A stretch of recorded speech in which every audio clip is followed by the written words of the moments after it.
আপনাকে নেতা করা হয়েছে যাতে আপনি তাদেরকে সঠিক পথে চালিত করতে পারেন। আপনারা যদি বেঠিক পথে চালেন তাহলে আমাদের দেশে এখন যে অবস্থা, কমপ্লিট স্ট্রাকচার ভেঙে পড়েছে, সমস্ত ব্যবস্থা ভেঙে পড়েছে, ডিস্ট্রিক্ট ব্যবস্থা থেকে শুরু করে আপওয়ার্ড সব। এটাকে 8 মাসে, 10 মাসে, 1 বছরে ঠিক করা খুব সম্ভব না। আপনি পুলিশ প্রশাসন দেখেন টোটাল ভেঙে পড়েছে। ল অ্যান্ড অর্ডারে প্রায়ই শোনেন যে পুলিশ কাজ করছে না। করবে কীভাবে?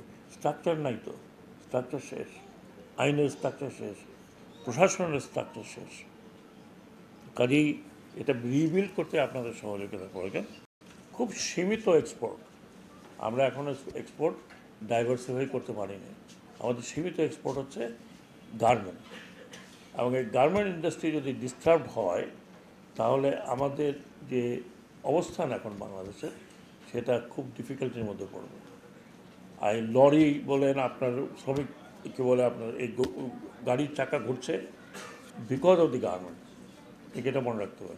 আমাদের এখনও গার্মেন্টের জায়গায় অন্য কোনো এক্সপোর্ট সেভাবে আমরা ধরতে পারি নাই।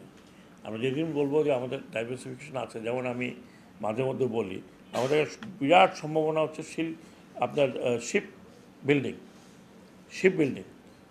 এবং শিপিং লাইন, কিন্তু আমরা সেই জায়গাতেও এখন পর্যন্ত যেরকম হওয়ার কথা সেরকম হতে পারিনি।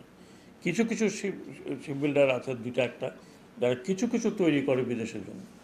সো আমাদের হলো ম্যান পাওয়ার আর গার্মেন্ট, এই দুইটা ডিস্টার্ব যদি হয় তাহলে আমাদের পক্ষে আপনারা যারা আছেন এখানে কিছুই হবে না।